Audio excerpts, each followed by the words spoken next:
Na on, and we can get right into it. So I'll switch over and we can see Gene. Hi, Gene. Hi. How's it Thanks for going? having me. Yeah, it's going good. Thanks for being on as our season finale, I guess, if this even has seasons. This would be season one, I suppose. Yeah, It which is, would I be a guess I second could year. categorize it as that. We'll Mhm. see what season two happens or looks like next year.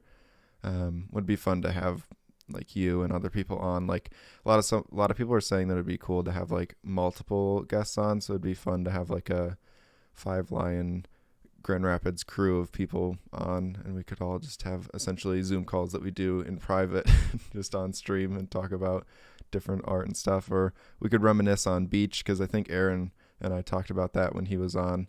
We could have we could do a watch party of beach and Ew, no, everyone could watch and we could absolutely not. reminisce. I don't want to. It just resurfaced in my life recently, and I was just like, I refused to watch the video. I was like, I turned off the audio and like I wouldn't play it all the way through. I was just clicking at certain points of the video because I was just trying to find like a specific clip. And I was just like, oh my God, I can't watch this without like either having a couple glasses of wine or, you know, bracing myself. PTSD, yeah. Yeah.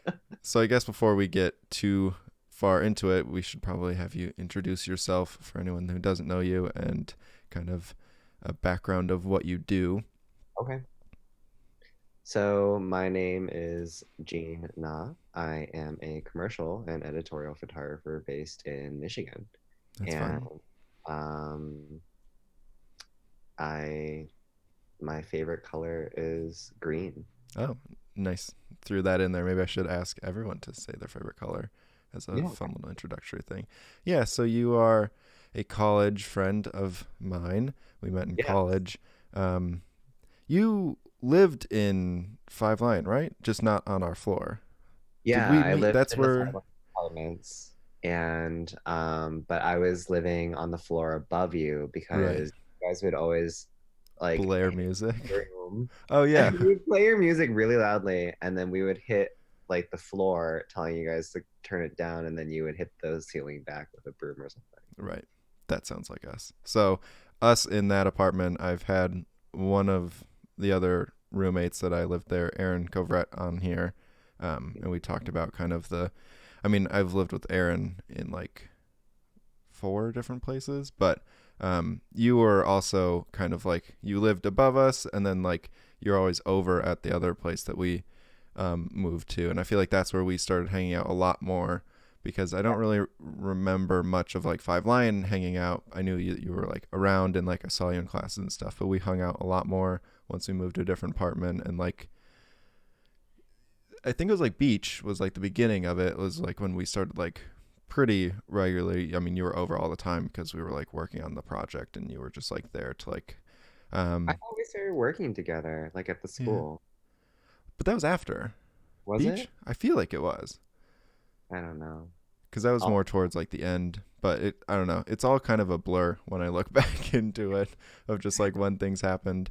it But is yeah, all kind of you blur. were like a photographer at our school Yeah. for a lot of events, and I shot video for a lot of those events. And we both worked in like the communications area.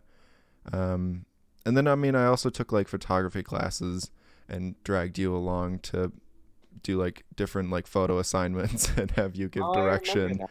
That's Those right. walking around like Grand Rapids all over the place to like get A's in my photo class of just like having you be like, you should probably do this. I was like, yeah, I probably should do that. And then my teacher was like, wow, this is like, you know, the thoughts that you're having on all of these projects and stuff are like so good. I was like, yeah, these are definitely my thoughts, and I'm not definitely just stealing Gene's ideas.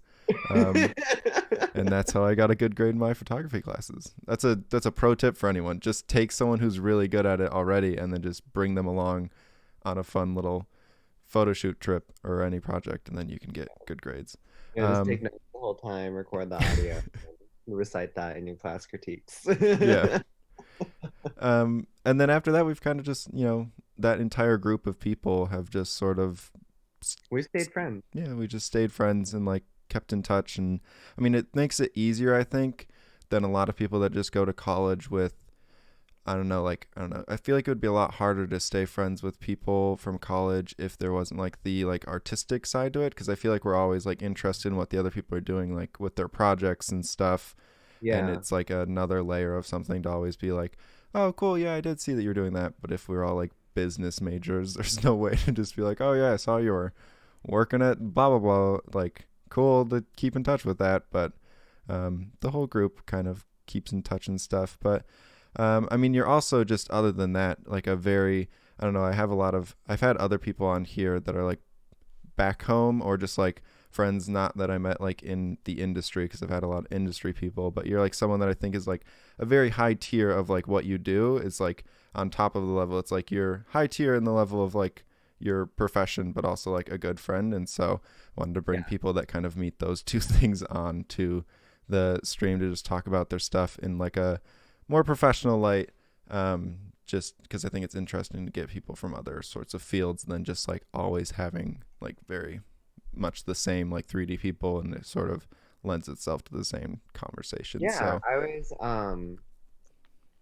kind of like nervous as to like what we were gonna talk about on the stream, because I was like, so I do like straight up like just still yeah. photography and like doing, like 3D renders. I was like, I don't know what people are gonna ask or what we're gonna talk about.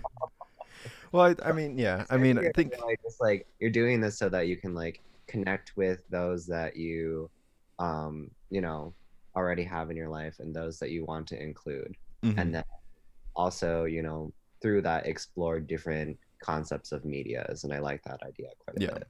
So Yeah, and it's also just a nice way to like, I don't know. I like shining spotlights on people in like areas that like, I mean, in like a photography sense, you're like very well known by like, I mean, a lot of people that even I looked up to, like, and I'm always surprised when I'm like, oh, they already follow Gene. That's funny. Of just like things that I didn't think would like cross. But I think it's fun just to like drag people from like, I don't know, like bringing like photographers into like 3D space. And I mean, in projects that we've even worked on, it's like already so seamless in between like how one can lend to the other. So I think it's like it's a very mhm. natural like melding pot of things that I think will always like be a little bit easier to like bring people over and like introduce them, and it's not that like weird. I mean, it sounds weird when you're just like still photography and then like 3D rendering. How would those ever work together? But like we've on many occasions you've been like, I don't know, just like I wish I could do this idea, and it's like, oh, in 3D that would be like 2 seconds of like adding this thing, and you're like, oh, that makes it so much easier, because like in like real world terms I would have to like get all this stuff like ready, and like it'd be such a big pain to do it. It's just like so much I easier to know. like blend them together and just like use the fake world of 3D inside of like photography. And I think that that's a fun space, and that's kind of where even on like our beach project you've were able to lend just like imagination and direction, and then like not execute in like a photography sense or like a still like image sense, but like bring it over. And I mean, you've done that in other projects, which was cool to see. You've like recently started like jumping into directing stuff and like bringing Mhm. like ideas that like you've had in other spaces and like weren't technically skilled to like execute on your own, but you were able to give direction. I thought that that was we always kind of talked about how that's kind of the role you played even in our little group, and it's like cool to Yeah, see that it like I'm transitioned never that easily. never patient enough to do the technical aspect. I'm really good at bossing people around. Yeah. So how did you, I mean, we went to college and that's kind of like where like I like was introduced to you and stuff, but like when did you kind of start going down this path that like led you to like where you are now? Was it something that you were always like interested in, or like where did it kind of start? Because you also do like drawing and stuff. So did it kind of start as like a kid just like sketching and stuff, and that like led Yeah, you down it this really path? did for me. I have so like my family is very artistic. Mm-hmm. Both of my parents can draw very well. Um, and my sister went to school for art history when she was in college. Mm-hmm. And so it's always been like, and then like I have some extended family that they're all like traditional fine art artists as well. Um, but yeah, so I've always grown up in like a very artistic community. Um, I have always done like art. So like whether it's like drawing, painting, Photoshop, whatever, Microsoft Paint. Um, Uh, so it's always been like a part of my life. I never really thought about actually pursuing it as like a professional thing until probably like sophomore or junior year of college or high Mm-hmm. school. College, that'd be bad. Um, of high school when yeah, that was like around the time that so before I was on Instagram, I had like a Flickr account Mm-hmm. for throwback Yeah. super yeah, like super throwback. I had a Flickr account and I, had like a moderate amount of attention on Mm. Flickr. Just from And like uploading like stuff you shot and like that's yeah, it, it was like right? just Yeah. like I just like throughout like I think I opened my Flickr in like March of 2009 was like when I created my account. And then over the course of like 4 years, because '09 would have been when I would have been in like ninth grade in high school. Mm-hmm. Over the course of like the 4 years from like of high school, I like really started to um develop like a really strong interest in photography, but using it as like a means to create like photo manipulations. Like they were Mm. kind of like these collage slash painting type things that I was using like photographic elements as like the different assets to build those Right. through Photoshop. So that was when I like first started like really getting into it because it was like this realization that like, oh, like everything I wanted to do with like drawing and painting, I can just do with photography, and Mm-hmm. I have like more flexibility with the digital medium. So that's why I really dove into it. So yeah, it was like around that time. And then that was like when I like started like um doing like photo shoots for like families and like seniors, and like I even did like a couple of engagement photo shoots as like a high school student. I sold some images to like Penguin Books, like a Mm. couple like publishing companies, and then like I also sold like several different images to bands like around the in the UK for like album cover or like album art and stuff like that. So it wasn't until like really that started picking up through Flickr that I was just like, oh, like I could like actually make money doing Mm-hmm. this. I was like, I didn't really know that that was like even an option.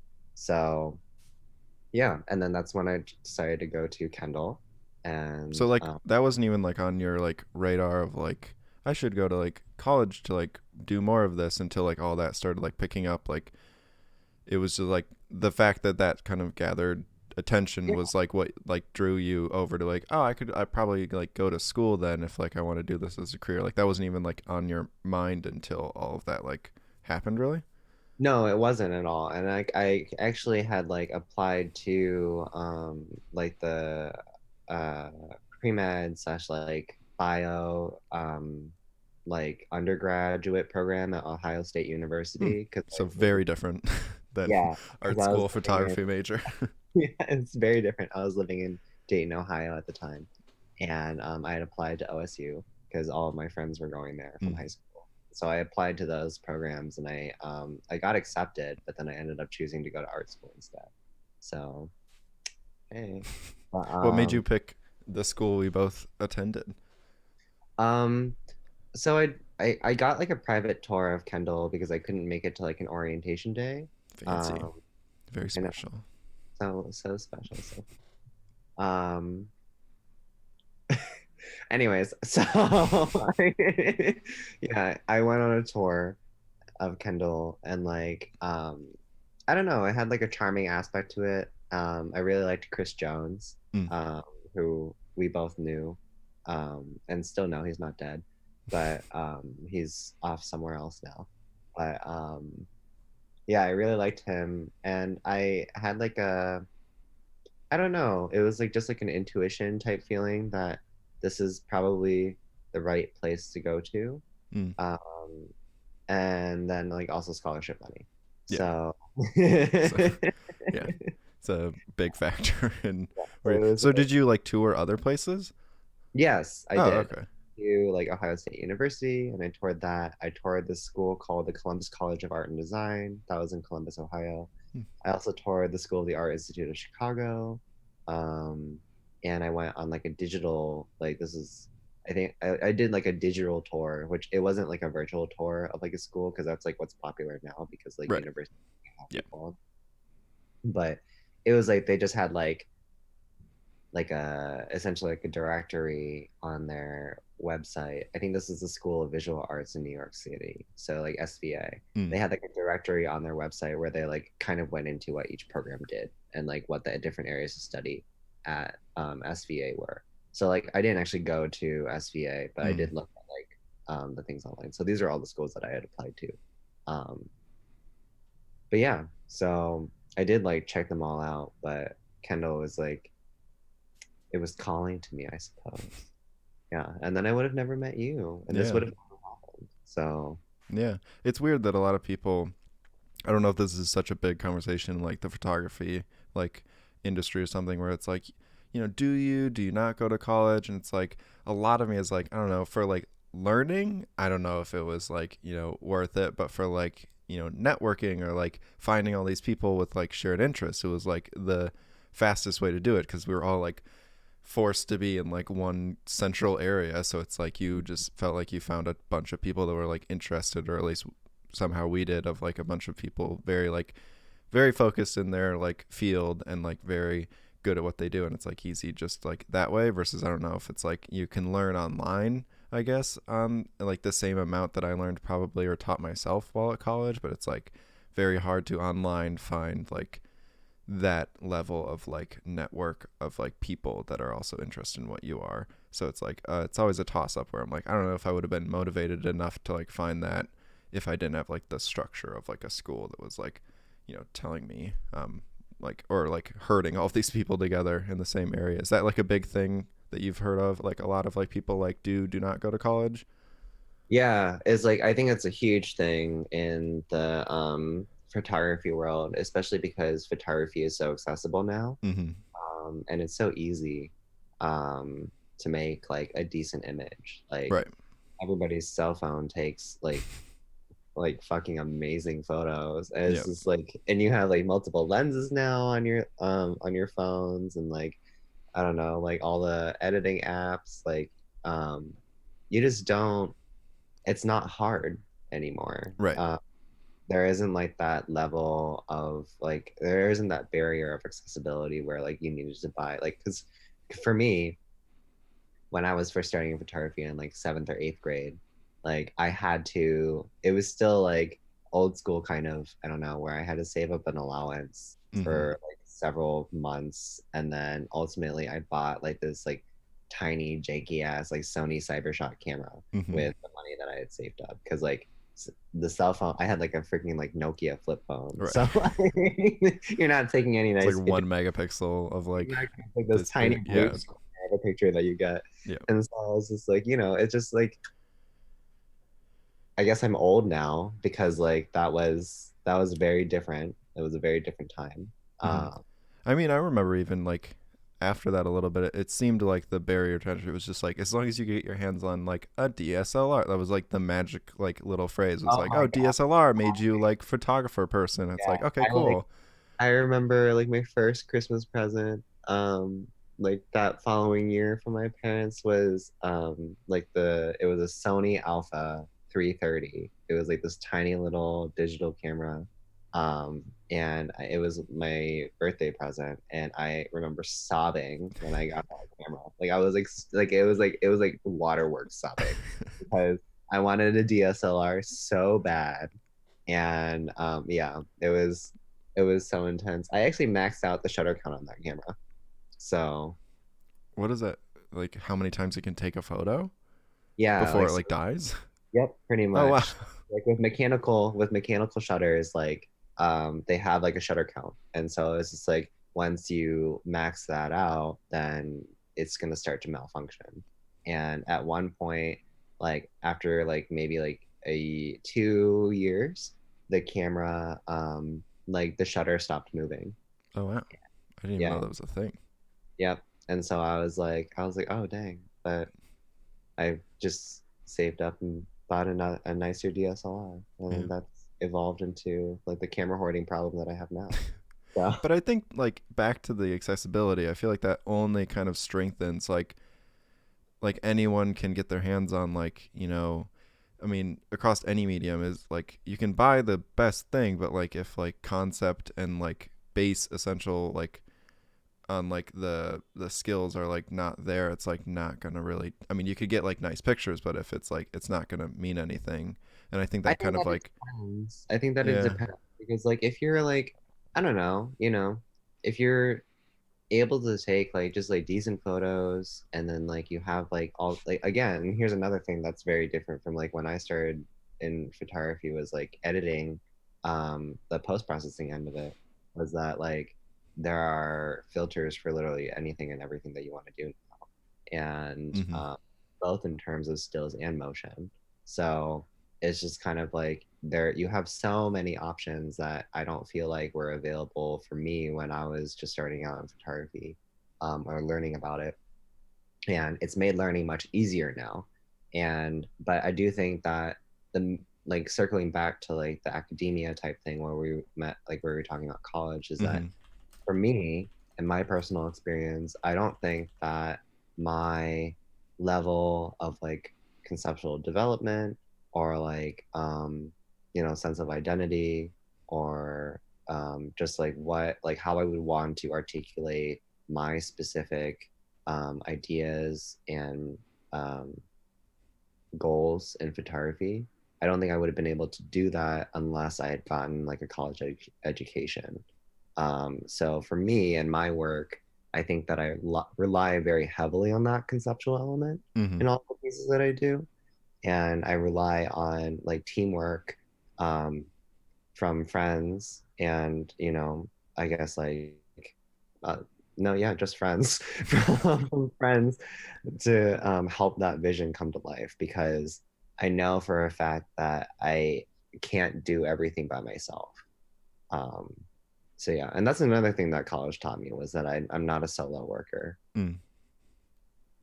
Is that probably just from like the structure of like classes that like forced you to not do solo work? Because I mean, before that, it was like I would assume a lot of solo work just because that's kind of like what happens. Like I don't know, high schoolers are like you Yeah, kind of build your portfolio on your own sort of, and like your projects aren't big enough to the need of needing like collaborative work. I mean, at least for like exactly. a lot of us, I've noticed that in like our stuff we submit to get into college is probably a lot of solo stuff. So you think that like college kind of like structured it in a way that like introduced you to like, hey, these ideas can be brought to life if you like bring on more people and like scale them up, or is it just like the pure fact of like, being around more people highly interested in photography and that sort of thing, or just other artists?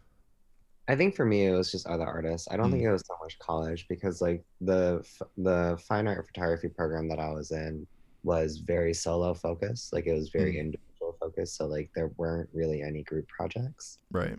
Um, I think that it wasn't until I really started hanging out with you and Aaron, and like Maddie, Yep. like all the time that I was I wasn't even like I hadn't it was only until it wasn't until then that I was just like, oh, like I have all these friends who are also so talented in whatever it is that they're interested in, you know.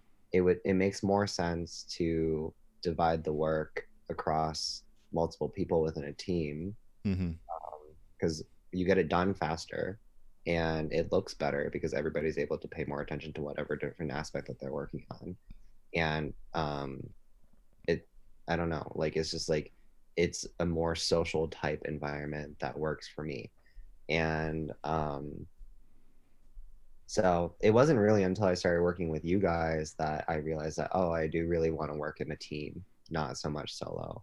Mm. Um, with most photo work still though, I like primarily do it solo, but I'll still hire on like either an assistant or like a lighting tech Mm. um, on a majority of my shoots now, Mm. unless it's like a small thing.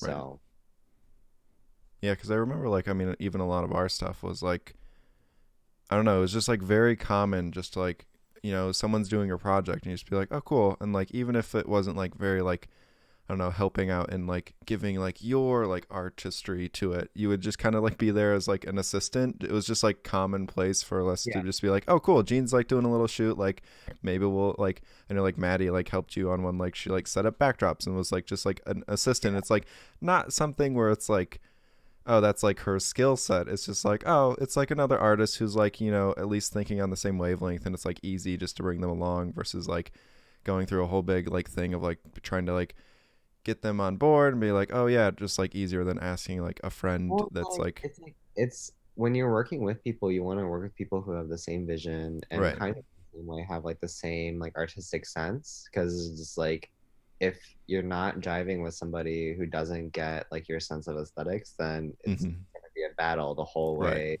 through of trying to be like it should be this shade of blue. Right. Yeah.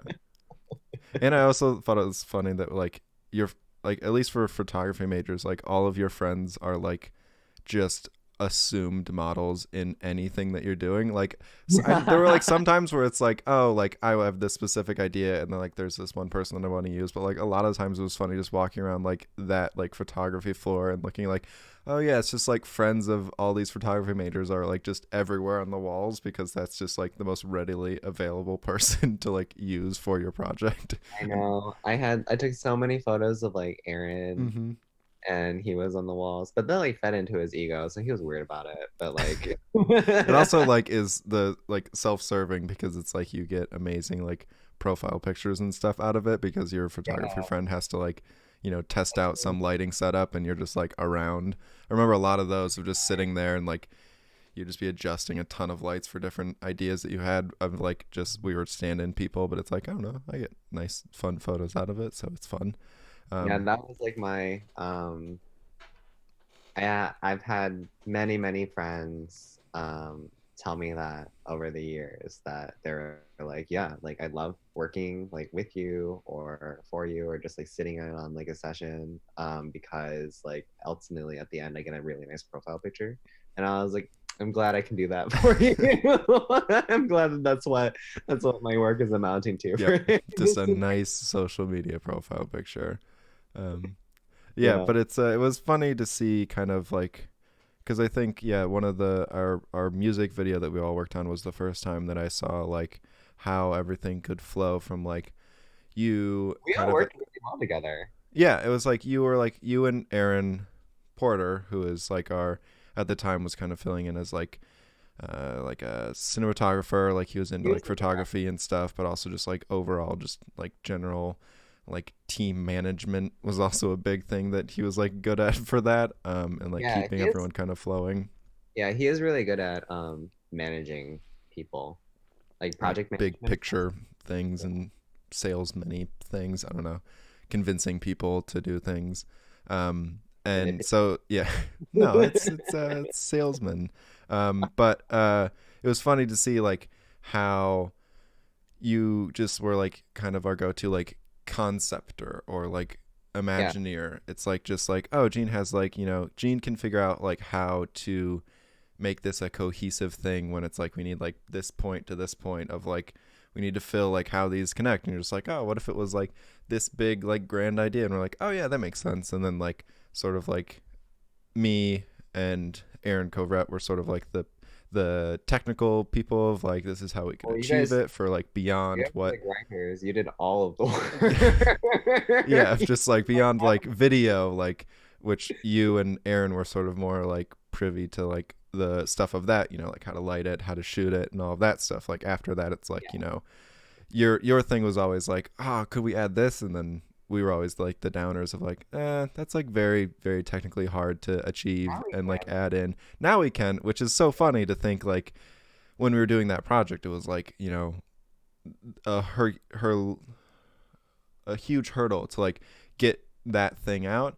And looking back, where every one of us is just like, oof, like wow, if we could just redo that at our skill sets now in like the 4 years or so after that came out, it would be just such a huge different thing. And even at the time, like everyone was still so impressed at like the end result, but we were all just like looking back even a year after, like, oh my gosh, we could do so much better if we just like did that over in the same like month span. But Yeah, I can't look at it now without cringing at it, like just being like, "Oh my God, why did we decide to do that?" It's Which just is like, good. It would be bad if that was like still like one of our favorite portfolio pieces. I'd be very sad 4 years later to be like, that's the pinnacle of what we got. Oh, Maddie is in the chat and she says Beach 2.0 2021.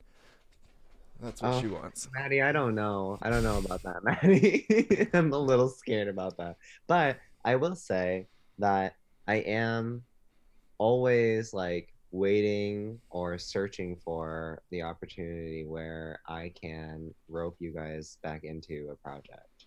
Yeah, Um, because you've gone on to do like proper, real music videos for like yes, I big have. ones and actually like budgets and like real directions and like a team behind it and like so what, Yeah. so I guess that'd be a fun thing. What is your experience between your like, you know, bare bones version that we did standing in Lake Michigan for like a whole day freezing and then spending like every waking hour for a month after our classes to do one versus like the how hectic was that versus like the full like real production of like the actual one? Was it like any So smoother? full- the full real one was probably equally as bumpy. Mm, Um, because that's just the nature right. of I think directing any kind of like video film project is that Yeah. you're just there's so many different moving elements in film and like music video and like motion, and it's just like it's impossible to unless you have a really really good team who knows like exactly what the hell they're doing. Mm-hmm. It's impossible to get everything right like in the pre-production end. That's just not how it works because force majeure, like there are always things that you cannot predict, that just happen Mm-hmm. because that's the way life is.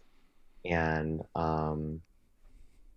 so it was like equally as bumpy, but it was a lot more flashy because you get a nice budget, and sometimes, not all the time, but sometimes you have a budget, and you get to use like really nice toys, we shot the music video for Sony on an Alexa Mini, Mm-hmm. um, and that camera is beautiful. Like holy crap, it's a gorgeous camera.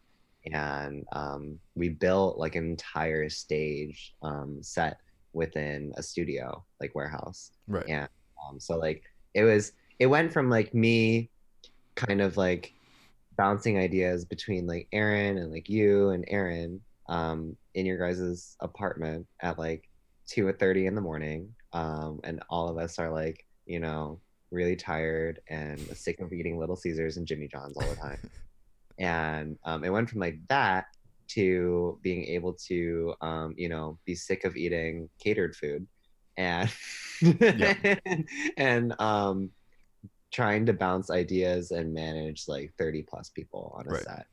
So it gets chaotic. And then at that level too, they expect you to work faster Hmm. for some reason. So it's just like we had to turn that music video around in like 2 weeks. And it was just like that was the insane part was putting Right. that together. And it varies client by client. Some clients are like they were still amazing clients to work with. Like they knew exactly what they wanted and they knew what they were doing. But communicating with any client across like overseas is kind of a nightmare. Right. Yeah, just like the time zones. But I think I prefer working with smaller clients.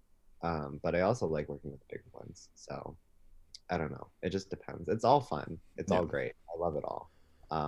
But the main difference is just like it's equally as chaotic, but you're just like making better stuff because like you have better resources, Mm-hmm.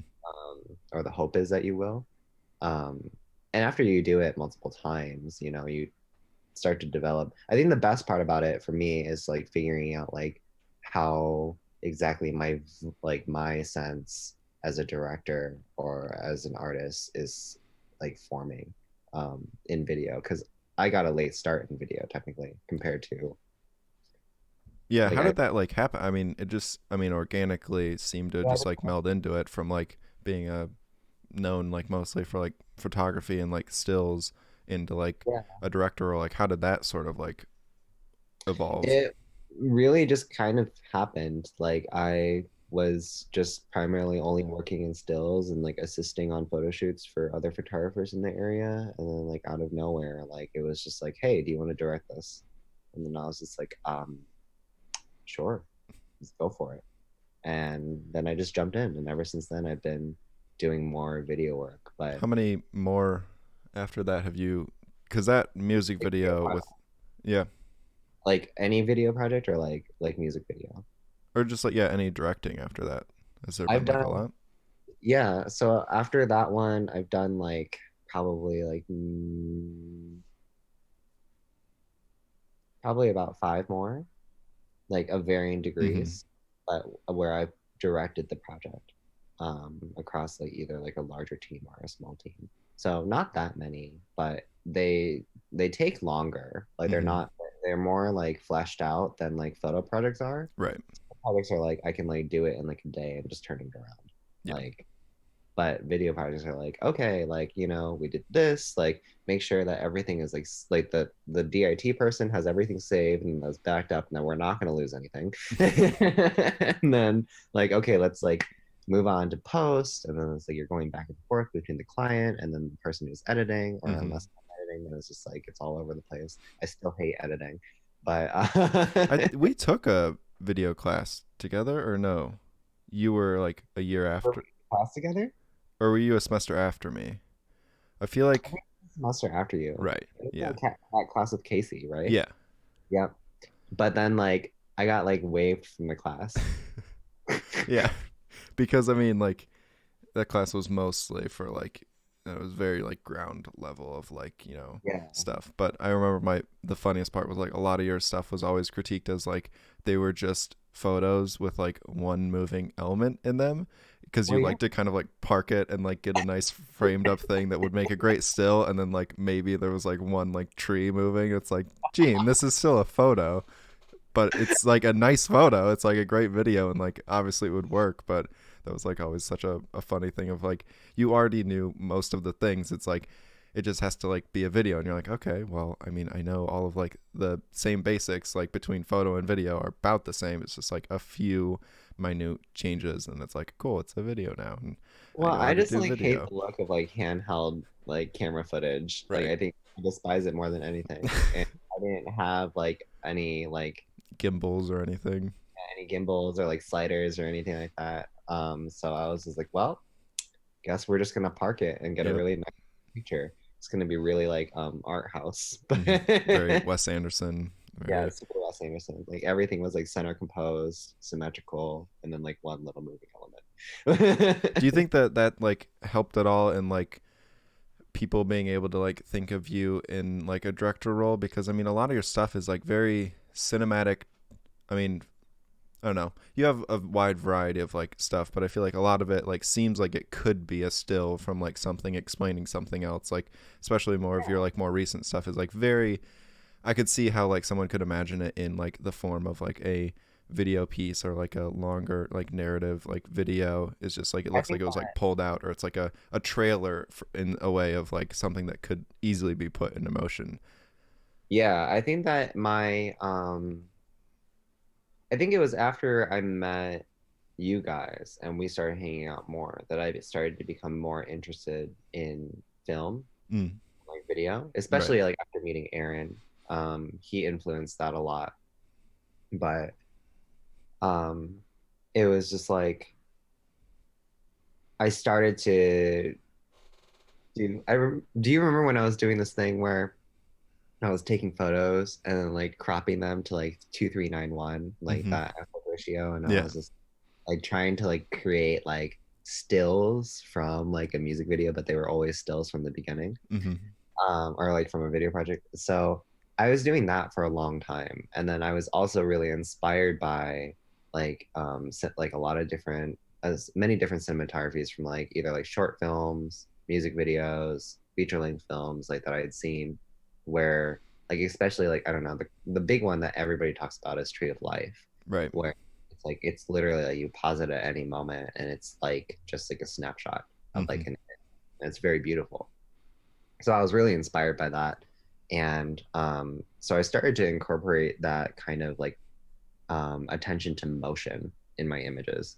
And like it's kind of like a the way that I would describe it is like it's very similar to like painting like hyper realistic for a long time and Mm-hmm. then switching into like impressionist painting. Like it's like you have to get a little bit more loose and a little Right. bit more like open, and then that allows it to breathe a bit more. So that's what I started to do with my images around that time when we were hanging out. And I think that's always like it's never really fully gone away. I've like dialed it back. Obviously, I'm not cropping my images to like these tiny little rectangles on Instagram so that Yep. you can't. But it's like I still like the element of like having an image look like it could be moving. Mm-hmm. Um, I like that in like the aspect of my stills. With video work, I think that there's still more work to be done for me to solidify exactly what kind of voice that I have there. Mm-hmm. But again, it's very similar to my stills in terms of aesthetics. So Do you think that like a photography background allows you like kind of like in a storyboard aspect of like thinking about like how this like will be framed throughout like the piece of like different yeah, composition helps a ton, because I feel like that's kind of like for a lot of people the hardest idea of like, okay, like I know what I want to do, but like, oh my god, now I have to like think of all these like a million plus shots of like how I have to frame everything. But for you probably it's like, you know, a little bit more your comfort zone to think of like these little stills that I just have to make all the way through, and then we just have to figure out how we want to move within them, and then yeah. that's a whole I think video edited together. it's pretty much like how it works in my head is just like if I have a script or if there's like a basic narrative idea that like either I come up with or somebody else comes up with, then I just break it down into like a sequence of images in my head, like main sequences. And Mm-hmm. then like between those images, it's just like you just fill it in like when you're actually there. Yeah. So And I feel like recently after that, you've also sort of like, I mean, I know that you said that like photo manipulation was like a lot of like kind of your beginning of this was like started out with like taking photos and manipulating, but you've sort of like it seems more recently in like the past year or so like kind of like returned to that with all the other things that you've stacked on top of it of like doing a lot of like very like, you know, photo real and like but also impressionistic like, you know, they're not insane setups where it's like some people go like absolutely crazy with how they do it, but like yeah. it's like it just adds like a nice like sweetener on top of it, which was cool of like elevating like these things. So what kind of like brought that kind of back into like what you wanted to like add on top of it? Yeah, so like within so like 2020 has been a very weird year Mm-hmm. and it's been To a say the very least. to say the least, it's been a rough year. And it like last year I turned 25 and like 13 days I'll be turning 26. And when I turned 25, I like immediately became very like self-conscious of the fact that I'm now 25 and like Mm. like I'm literally like a quarter of the way to being 100 years old. And I It's a got fun like way of looking at it. yeah, it's a very fun way of looking at it. I got like very like nostalgic kind of. Mm. So I currently have pretty much, except for like a few images, everything hidden on my Flickr from anyone except for me. And I went through my entire library of images on there like shortly after I turned 25, and I was just looking through it. And for me, the biggest struggle that I had after graduating school was almost losing like this sense of passion with photography Mm. um, and just like image making in general. I felt really like burnt out more or less because I didn't know exactly how I didn't have a clear cut path as to like how I was going to make whatever it is that I was interested in work as a career. I wasn't exactly sure. Mm-hmm. And I felt really frustrated that no one had given me an answer to that. Or at least for me, there wasn't such a clear cut pathway to get that answer. But that was only because like it was a frustration with myself in the end because it's me not knowing what I wanted and not being like completely honest with myself about that.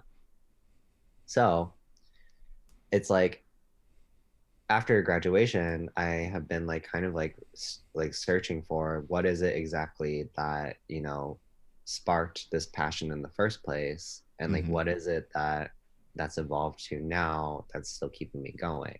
So I went through like a bunch of my old work and I was like looking at it and I was like, oh yeah, I remember making that. I was like, what was it that was like so exciting about that?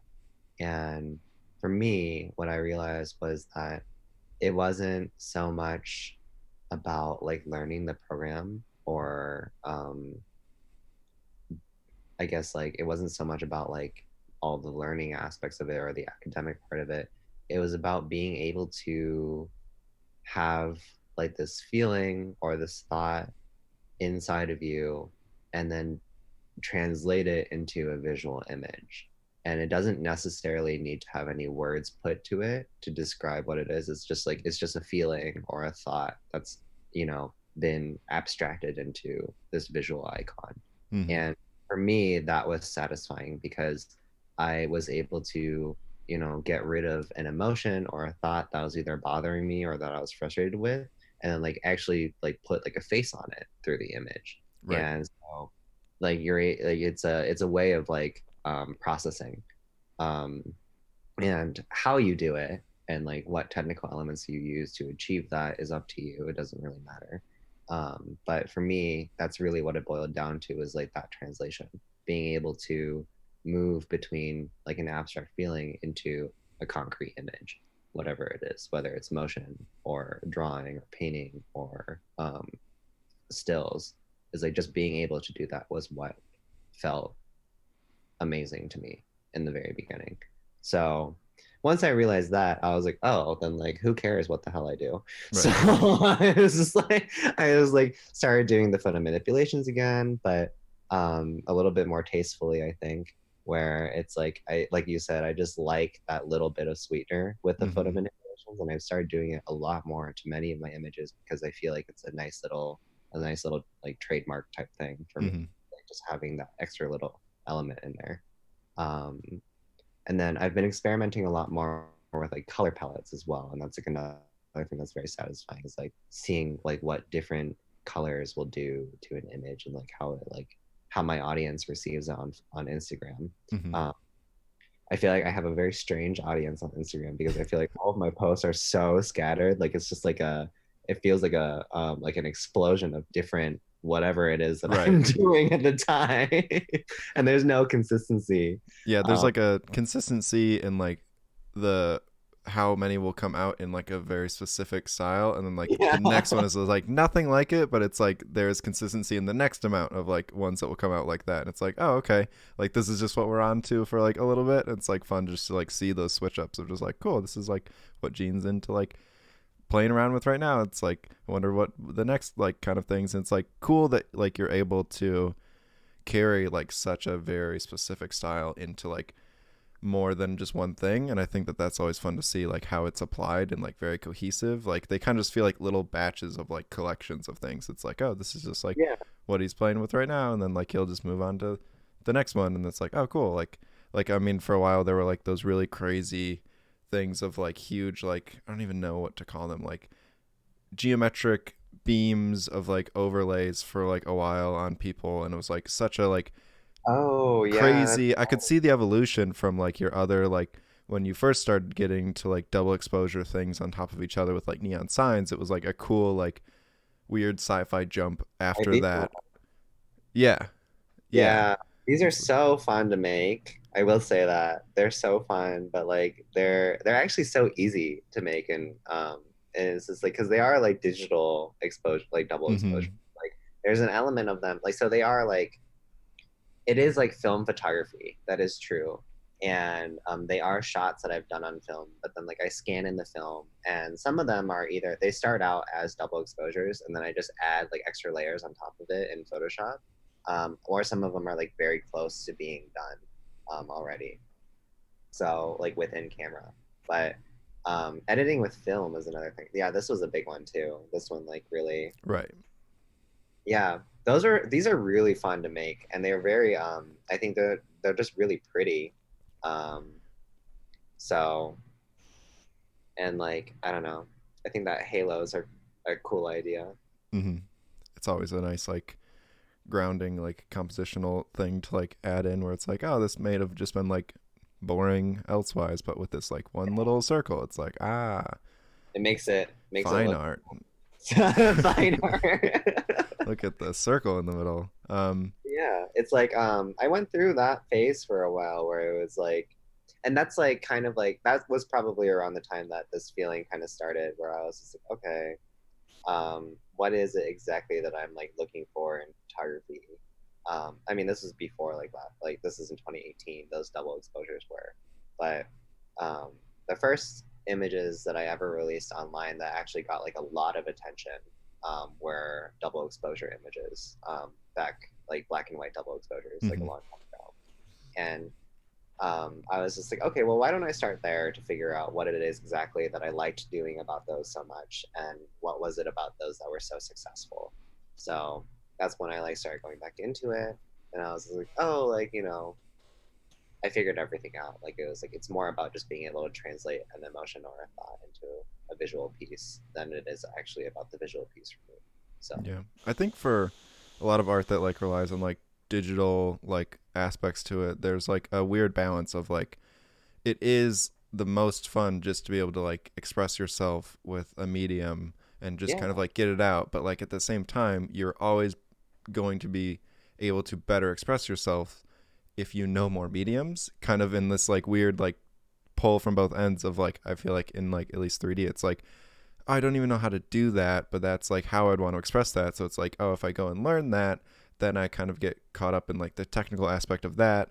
And then it's not really about how I'm expressing myself. But like once I do learn it, it's like, oh, cool. Like I can easily express myself in that way as well or add that into different things. So it's like this weird like pull from both ends where it's like, you want to learn more, but you also just want to like just make something. So it's like, but to make the thing, you have to learn more on how to do it in some cases. But I think that's where I always kind of like to go back to like limiting myself down to a bunch of things because like self-imposed restrictions kind of make it, easier to not have to think about the whole every possibility or every sort of application that I could use. I could just do yeah, like one or two things. And it's like, okay, yeah, this is like an easy image to get out. And I think that, you know, it's also, yeah, back to that thing of like just expressing like a feeling is like very satisfying just in the way of like, oh, this like reminds me of like a memory or something. And like just getting this one image out, it's like, a lot of my art, I like to kind of have like a very technical aspect to it or like, oh, cool. It's like a big technical achievement to get this sort of thing out. But like,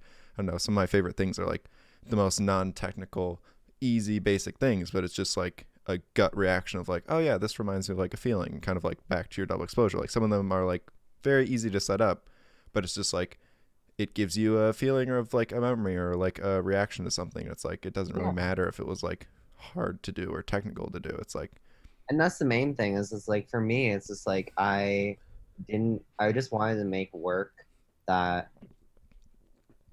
at least let me feel something. And instead of like following like a trend or something online and being like, oh, like, this is like the next hype thing, like mm-hmm, in like photography or like motion is like I gotta do it. Like I have to include like these filters or like this like transition right, path, things like that.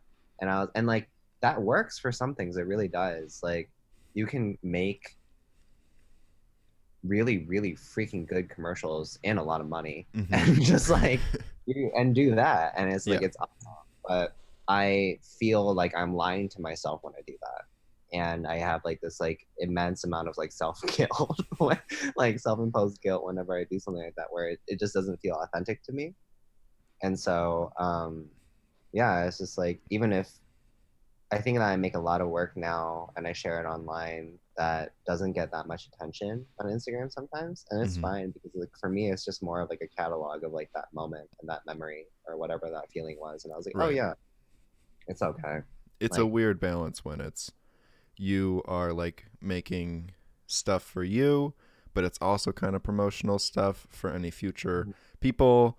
And so there's like a weird obligation to like try to market yourself, but not in the sense that you've sold yourself out, but it's like one thing will perform better than the other, but you're just like generally not interested in doing it.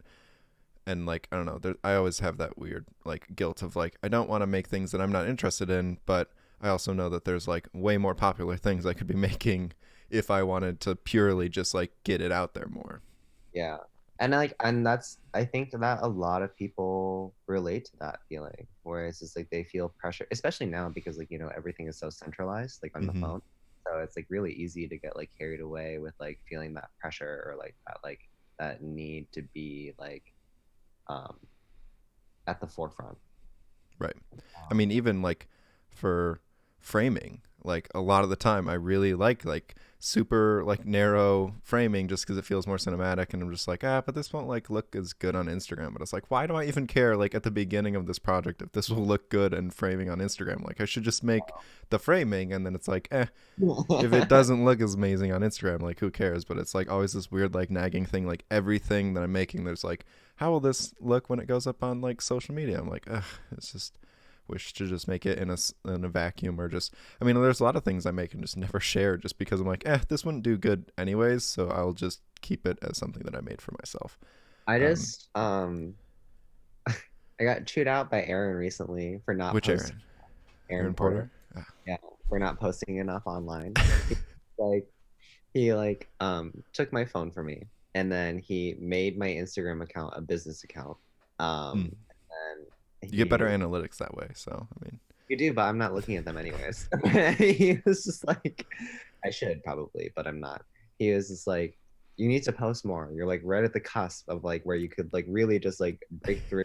And I was just like, break through to what? Like I don't like what's waiting for me on the other side. all those followers, all those people that want to Yes. see it.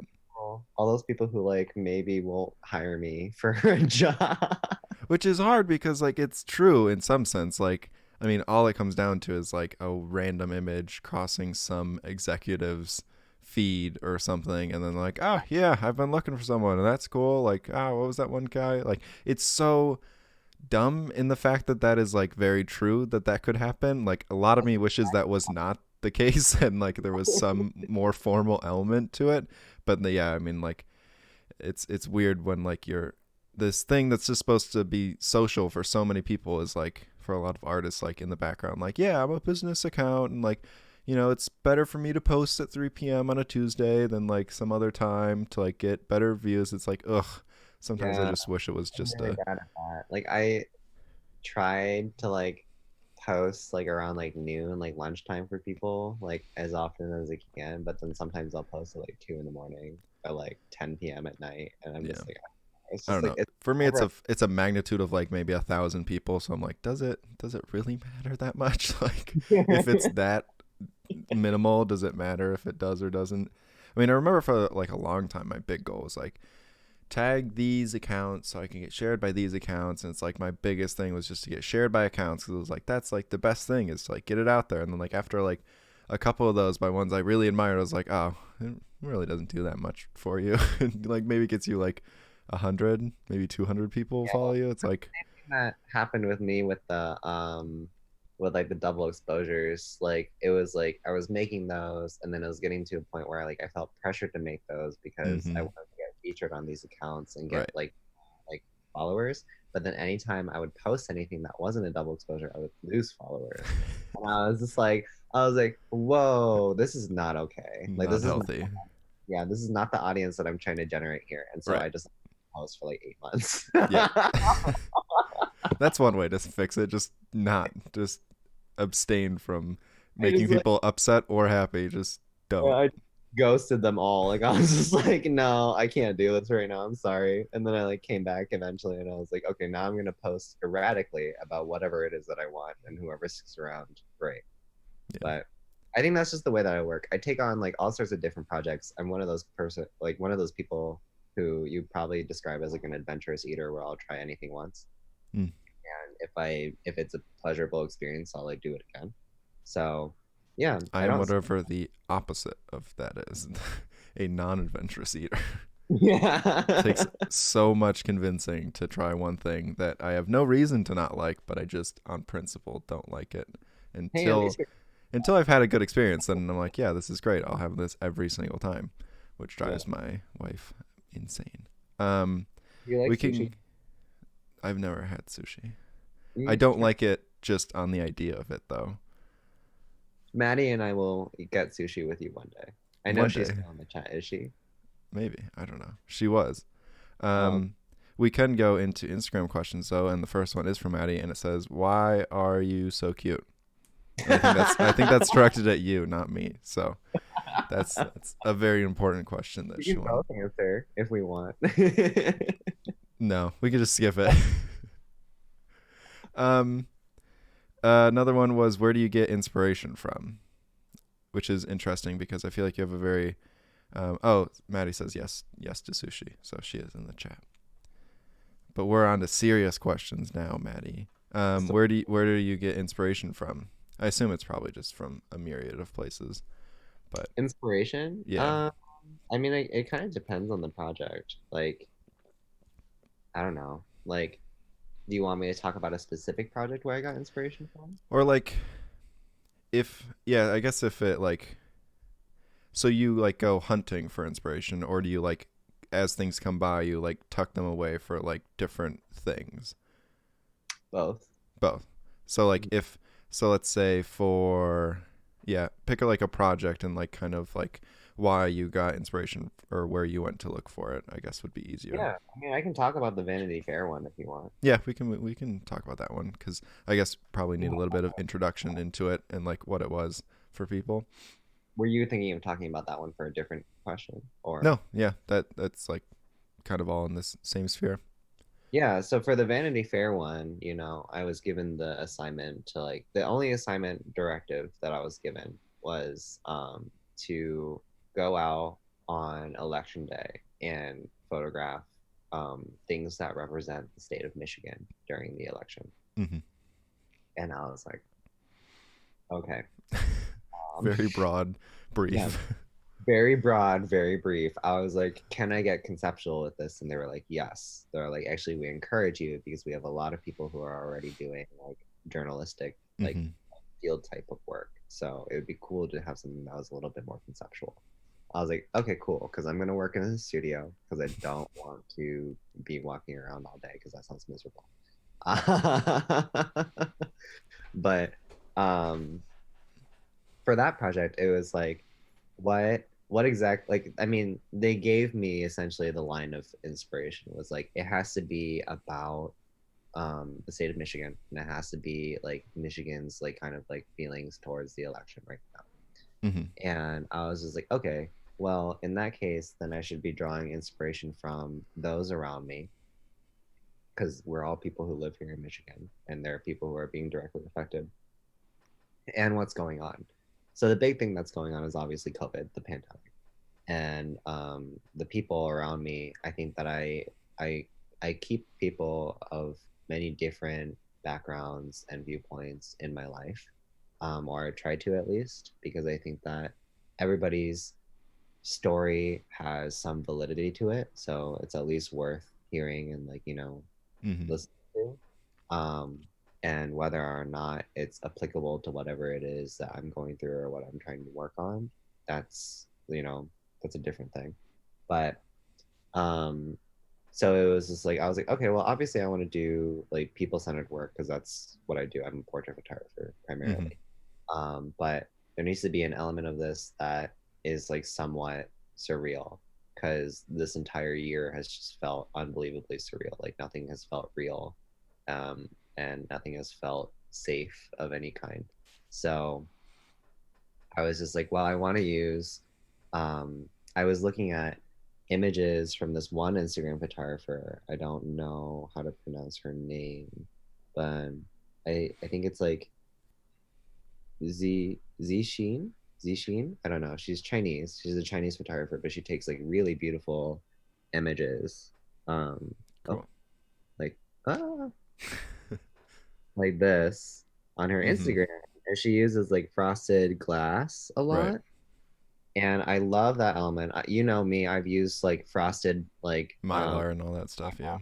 all those things. I've used it many, many times in my shoots. And so like I was scrolling on Instagram and I came across these images and I was like, oh, I was like, you know what, this would be a great shoot to use something like that. Because somebody that I had been talking to recently had told me, and so like this is like the main source of inspiration. Somebody had told me how they felt like their entire year has been like clouded, like in this haze. Like they felt like they've been hiding within this haze, and that haze is COVID. Mm. So the sheet of plexiglass that I was using, the frosted plexiglass, was a visual metaphor for that haze that the people that I was interviewing, like they're talking about the election and they're talking about the state of the political climate in Michigan through the haze of COVID. Um, and you can see their hands so that there are defining features about them. Hmm. And they all have objects that they were pressing up against the haze, trying to like, push it through, like this idea of pushing through COVID. So it's like a lot of it's very loose and abstract, but that main point of inspiration came from me coming across that image and being like, and then like also tying that to the phrase that somebody had said to me about how they felt like they were in a haze. So Cool. So it's kind of like, you saw it's that girl stuff like before this was even like a thing, right? Or was it like happened to be at the same time it that, happened to be at the same time. oh, that's cool. So it's just like as you were kind of thinking of things, like this thing caught your attention. You're like, oh yeah, that would. And I feel like that's kind of also how a lot of inspiration. I mean, I do bank things into like, you know, like urban, like outside things or like indoor things or like studio things of like where I like, where I could like go to like look at them again when I Mm-hmm. like want to do something. But a lot of it is, yeah, kind of like, my brain like kicks into like find things mode where it's like, oh, I have a project that I'm like always mulling over and it's like whatever, Yeah, like everything that comes through, it's like, yes, no, okay. And then like, yeah, no. And yeah. it's just like sorting things as I like, Exactly. I have that same thing. Like I have so many different like bookmarked images on my Instagram of like things that I found, and I have so many different like bookmark tabs like on my laptop and stuff like that. So it's like I'm always like searching, and if I come across something that I think is really nice, I'll just save it, and mm-hmm. then I'll be like, I don't know when I'll ever use it again, but I have it in like this archive. Yeah. But other than that, it's like you know, me and Jackson watch a lot of movies, and I get inspiration from those all the time because he has really, really good taste in film. So we watch. I mean, I think every single one that I watch with him. Well, not every single one. We've watched some bad ones, but a majority of the ones that we've seen are very good and very much at the forefront of like our house cinema, which I Mm-hmm. find really inspiring. And um, I still draw quite a bit. I have like journals, and I have me and Jackson have an iPad now with an Apple Pencil that I Mm. can. It's much more fun to sketch digitally than physically sometimes. So yeah, those are like the other things that I guess like I draw inspiration from is just like drawing out or sketching out different ideas or watching films. A lot of inspiration for me comes from conversations with people, like Mm. where they'll say something like interesting, and I'll be like, oh, like that's weird. Like I guess that could be translated into a very unique image that way. Or I just like, I don't know, like see a really cool music video or a film, and then I just like directly steal a scene from there, and I'm just like, that is so cool. I'm Yep. gonna read that exactly because it's beautiful. Yeah, I think like also kind of, yeah, like watching movies is like a cool like passive Yeah, way of it's getting it. Like possible. it's like there's like, I don't know, there's like two forms of, there's like, I have this like reference image up that it's like very keyly I'm going to like pull The things searching out one of. is really active, Yeah, and then the other one is just like, oh, like just seeing creative things I think will make you make creative ideas just because like your brain is like subconsciously putting connections together of like, oh yeah, these things match, like these things match. And like if you're just seeing people that have made smart decisions, eventually your brain will start to like subconsciously do that. um, Exactly. which I, yeah, it's always cool to see. I mean, it's kind of a question of like, it's typical of like, I found images and like I watched, things that were creative and then I made creative idea. It's like, yeah, that's like inspiration. But I think Yeah. it's like how people kind of go through that process is a We could little go bit. like we could be like really artsy, and I could be like, my sadness feels Yeah. really cool. Like I it's don't the think same. I've ever had inspiration from emotions just because I don't connect to them very well.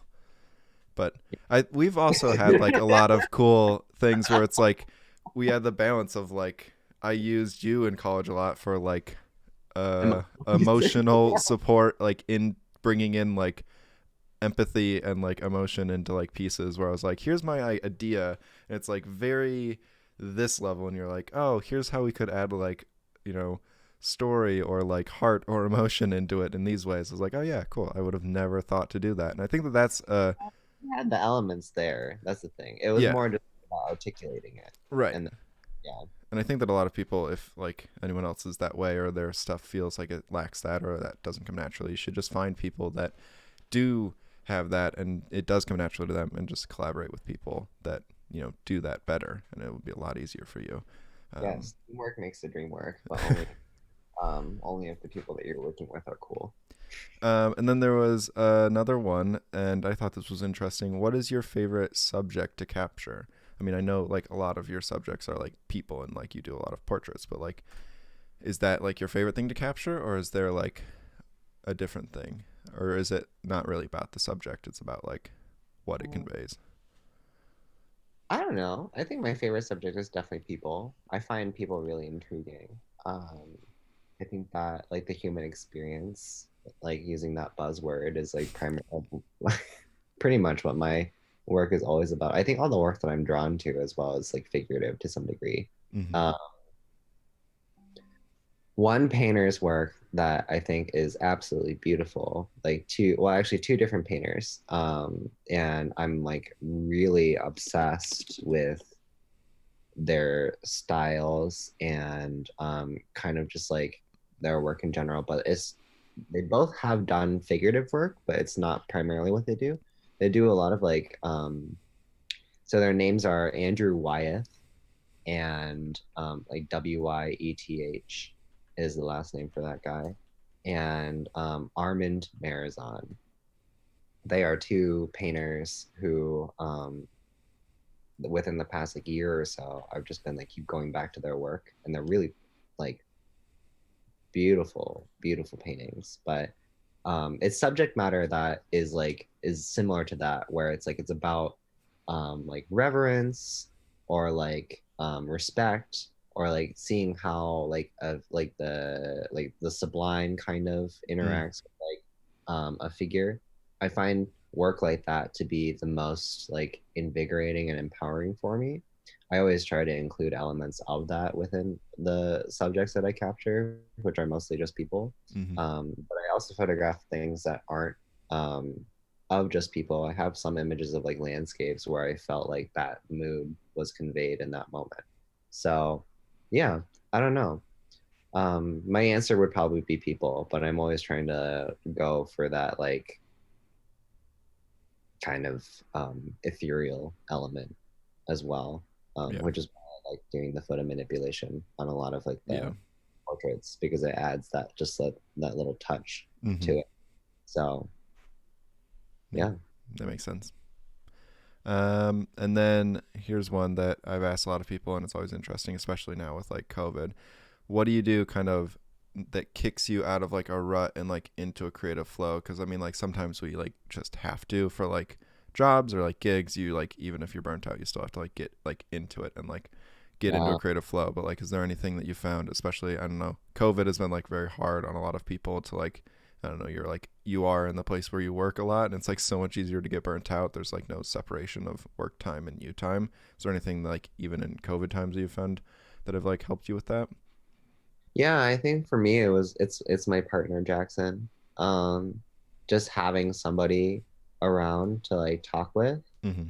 Um I think that we try to be open and talk about whatever it is that is on our minds. So like we'll get into like philosophical discussions sometimes. Especially I think that's like the best thing to do when you're feeling burnt out or just so unmotivated or something is to, if you can and if you have the resources, get a bottle of wine and a cutting board, cut up some fruit, some cheese, maybe some salami, and then put that like lay it out on a table and then pour the glass of wine for each other and then just start talking about what it is that's bringing you down to this other person. Hmm. Like really start discussing it. And like as you're eating these snacks and like drinking the wine, I just think that the wine helps like people like loosen up a little bit because I think that a Mm-hmm. lot of times when you're feeling burnt out or unmotivated, it's like it's because you're too rigid. Like you're not Right. allowing the emotions to flow through you because you're tired of feeling them. So so I think the wine just helps facilitate like loosen that up. I'm not telling people to like drink a whole bottle. Like this is Become an alcoholic and and eat become fruit. an That's what alcoholic. Gene says is how he gets out of creative flow. Just that easy, folks. That's how That's easy it is. you. That's how you get out of it. But so bad. This is really how you wanted to end your Yep. first. Um, no, but like I really think that that helps is just like being able to like simmer down and even like I just think that like food and like a little bit of alcohol can help you like depressurize to the point where conversation comes a bit easier. And Hmm. then for me, like 80% of the time in whatever philosophical conversation I'm having with Jackson, it's always something that I say that I hear myself saying, and I'm just like, oh, that like that's what I need to focus on. And then like I'm able to get through it eventually. Like I think I firmly believe that like whenever someone is feeling stuck or feeling, frozen by or not frozen, paralyzed by whatever situation that they're in, Hmm. I think most of the time the answer it comes to us through ourselves, but only if we allow it to be more open. Allow ourselves to Yep. be more open to letting that happen. I think that the difficulty is from like or like the challenging part is from that like rigidity of like wanting to control something and versus like wanting to let something happen. Right. So Yeah, it's also kind of like a rubber duck scenario of just like you just have to talk like to someone through it and like yeah, eventually just like let your mind like wander enough where it like gets out of its own way into like letting you like realize something. yeah, Yeah, I think that's I mean it's not with wine and cheese, but like Maddie and I have done a lot of like just like longer walks with the dog or something, and like just while we're out it's like so passive and like just walking around that like you kind of just get into like a just like flow of just like talking through stuff, and like that's I think where some of our like best conversations, it's like we're able to talk through stuff that like is a little bit harder just like in passing. You can talk to someone like throughout the day and it's like not the same as like a very focused kind of conversation. it's not the same. And I think for me and Jackson, it's just like for us, like I think it's gonna change per like couple. Mm-hmm. Like I mean, it doesn't even have to be like a partner. It can be like a close friend. Right. But it's like it's gonna change depending on who you're hanging out with. Like for me and Jackson, the wine and the cheese works really well because we both really like snacks and food. And it helps us loosen up. Mm-hmm. Like the wine and then like also the eating helps us just like calm down. Yeah. If exercising helps you calm down, then go for a walk. Yeah. If standing under like the rain helps you calm down, find somebody who will stand under the rain with you and talk to them about life. But it's just like it's gonna change per person. The wine one is just like an easy default into it. So Yeah. I think that's a good answer. I mean, a lot of it's been interesting seeing what different people have kind of been having about like this sort of thing, because everyone's kind of I feeling more burnt out just because oh of yeah, like this year and stuff, and it's like this you week kind is of I don't know about ugh, you, but oh I mean yeah, you literally just told me that you came off that huge yeah. 9 week. This week especially I've been feeling like just so like so much burnout energy and I don't know why. I'm just like I think it's just because we're like the year is about to end and it's still COVID. So Yep. Yeah, I mean it's definitely a big like factor, and like a lot of us were like cool, like December it'll be done and we'll be able to like have like a nice holiday thing, and it's like you see all the numbers, it's like ramping up to be worse than when everyone was like super on it before, and it's like oh cool, it's just gonna numbers are worse in April. And it's just oh my God. Like but I mean they're rolling out the vaccines now. The FDA just approved it, but yeah, not gonna be for a while until it's available to the general public. yeah. Off that downer though, we'll um 2020. well what's Season one. what is a fun thing, this will be fun, but what is your like dream project to work on or like do, or like an Everest project for you? Would it be like directing a big thing, or like having a I, whole huge gallery show of like a I have collection two. of your two? Okay. What are they? One dream project would be to do a long form project story for a major magazine or publication. Not just like a small assignment. Like I want to do like a long form, like either like a year long or like 6 month long like project in a location for like a for a full story. Mm-hmm. Because I just think that that experience would be so unbelievably transformative, and I want to go through Yeah. it. Like I want to do that. Like I Like being want. in a project like so deep that it's like that is like your 6 month is like being enveloped by like you're there in location, like that's like your one goal Well, it's for like like just being told to like the opportunity to go on an assignment for like 6 months to a year in a location wherever it is, and then just being told to create a story about this place. mm-hmm. Like that sounds like a dream come true to me. Like I would love to do that so badly. I think that it would be an amazing life experience, and I think that it would just help me grow a lot as a person. Um, so that's the first one. The second one is to create a feature length film um, with like all of my friends, like so like you and Aaron, and then like Maddie if she wants to help out in some way, It's got and to then do costuming and all that stuff, yeah, so exactly. easy. So it's just like, and Jackson, I want to do like a full feature length thing and also have like a decent budget with it, where we can Mm-hmm. all get paid. But also, I just think that like all of the close people in my life are all very talented and everybody has such unique visions. And I think that there would be, if we could figure out a way to unite all of that, it would make a really, really, really fascinating project. So those are the two things, one personally and one for like my community. I want to do both of those very badly within my lifetime, and if I do end up doing both within my lifetime, I'll figure out a new goal after that. I feel But like those are that makes sense. Yeah, it's always like a stepping thing of like, cool, okay, well, on to like, those are because I the mean, two ones for me right now. I So think that like I've definitely had like goals before where I was like that would be the goal, and then you do it and you're like, okay. I mean, like part of it is like, wow, that wasn't as crazy as I thought like it was gonna be, but then like it opened up my brain into like, okay, these are my next set of things. Like now that I've yeah, like kind of like got this one stepping stone, which I think is always good. Like, and I think that each one of those opens up a new door. mm-hmm, You finish that project, and then it's like suddenly you're already like in a situation where it's like, okay, like what could have been done better? mm-hmm, What could wait, like, what could be done more? yeah. So I think it's only natural for artists to be that way, to want to get better and better and better and better.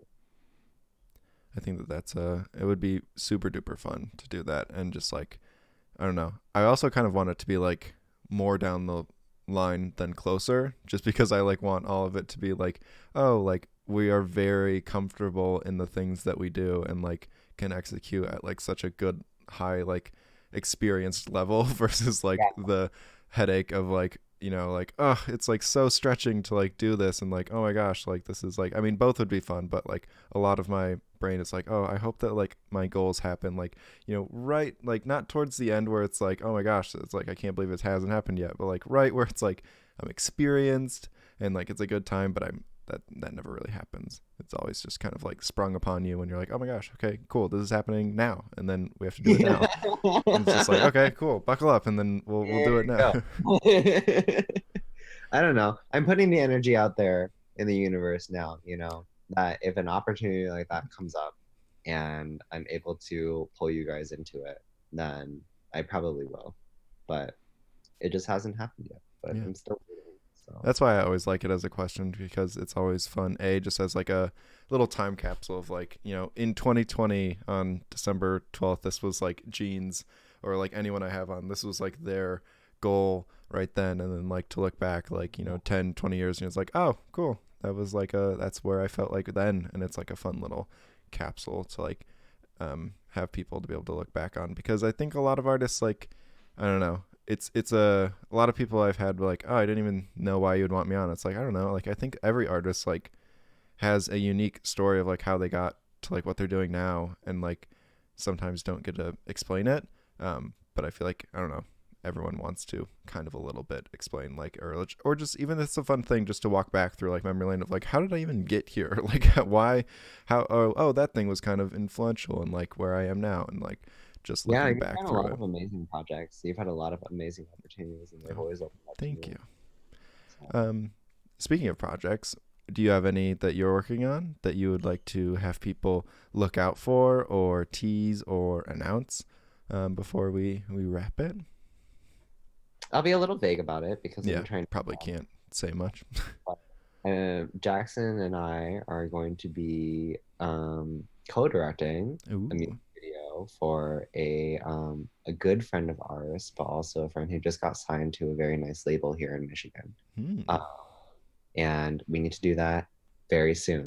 Like the clock is ticking, and we're getting a little anxious about it. But I'm so excited because this is going to be the first project where we're going to have like equal standing with each other. Hmm. And we already built the proposal. We already have like the idea fleshed out, and I think it's going to be really good, and I'm really excited about it. So yeah, but that's it. I don't know. Keep an eye out for it. It'll come out like probably sometime in the spring because music is released quarterly. Hmm. So, Yeah, but that'll be fun. Looking yeah, forward to it. me too. It was so crazy when your other one came out, and it's just like, oh wow, this is like a big real thing, and that you're just like directed by Hwa-Jeen Na, and it's like, oh, I know him, and it's like Yeah. millions of views on the video. I'm just like, this is so crazy. It has like I haven't looked at it in a long time, but I think the last time Jackson checked, I think he said that it almost had like 3 million. It's insane. But So I was like, okay. I was like, so I mean, it's not me that's bad. I'm kidding. I'm kidding. Oh my God, that's so mean. No, I was really nervous about that. I was really scared that I wasn't gonna do well. But mm, I think that it had a very good reception. So I'm very cool. glad. And if anyone wants to follow up on your stuff, your Instagram is below your video, so they can all follow you there and see all the fun experiments that you post. And eventually, whenever your new projects come out, it'll probably be like on your story or something um, Yeah. that everyone can follow. But thank you so much for being on here and closing out this year's rounds of interviews with everyone. It was super fun. I was glad that I was able to get you and Aaron on here. Maybe next year I'll get Aaron. Maybe that's like the nice little. He's the last to be on the stream, so that's just a funny little thing that we can do to Aaron. We should. I Um, mean, we should start with his next year and then just all join in like right? one. Yeah, it's just everybody. He doesn't get a solo Just, one. just intrude on his session so that he Right. doesn't get big headed. There we go. And thank you everyone else for stopping by. And this will be up on YouTube about like probably next week at some point. So you can catch it there if you don't watch it on Twitch. But yeah, it was awesome. Thank you again. Yeah, And thanks. see you, everybody. Bye, guys.